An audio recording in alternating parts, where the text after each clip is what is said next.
When my wife, Clara, told me about her company's annual party, I didn't think much of it at first. She had attended every year since joining the firm, and it was always a big event with clients, investors, and executives. But when I casually asked if I should pick out a suit, she froze. Then she said, almost too casually, "Oh, I don't think it's a good idea for you to come this year.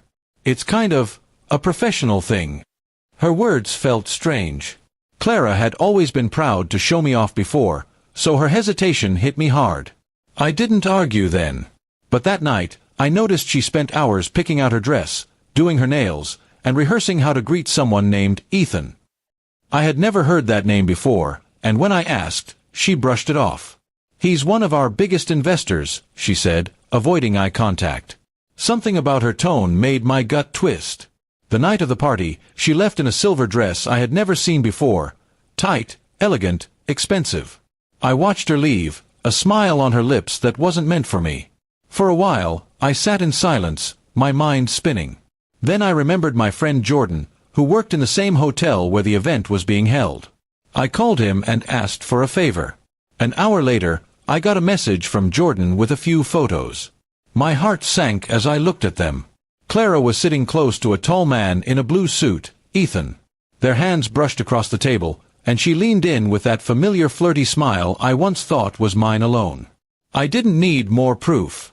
I knew what was going on. I didn't go to the hotel that night. Instead, I started planning. Clara's company was about to close a major deal with those same investors, and I happened to know something that could turn everything upside down.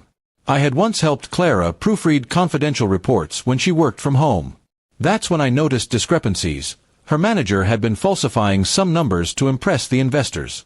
I kept quiet back then, but now, I realized that information could change everything. The next morning, I printed copies of the real financial reports Clara had accidentally left on my laptop months ago. I sent them anonymously to the board of investors, attaching a short note. "Before you continue trusting this company, compare these with the official figures you've been given." By noon, chaos broke out. Clara came home early, her face pale and her voice trembling. "Someone leaked internal reports," she said. "The investors pulled out of the deal. They think we lied to them." I stayed calm, pretending to be surprised. She paced the room, muttering, "Ethan is furious. He said he'd never invest in us again. Everything is falling apart." I just nodded, letting her talk. Inside, I felt a cold sense of justice. She had betrayed me and humiliated me by banning me from that event, yet she was the one losing everything.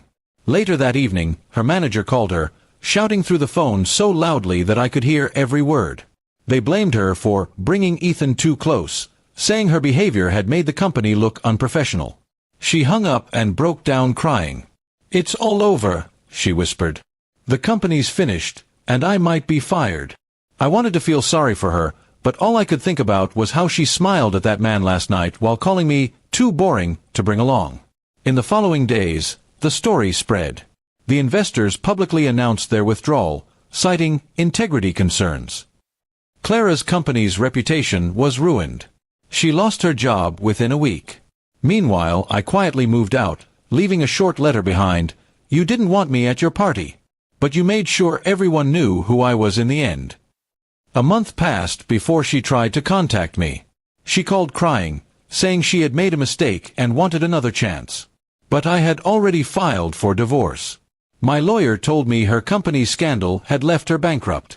She would have to start over, this time without the lies.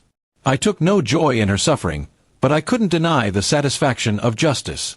The same investors she had tried to impress were the ones who destroyed her false world. The same pride that kept her from inviting me had brought her downfall. Sometimes revenge doesn't need shouting or confrontation. It only needs truth, exposed at the right moment. Clara learned that too late.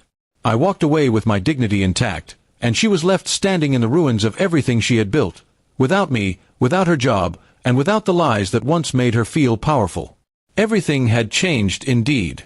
And this time, the truth was the only guest that mattered.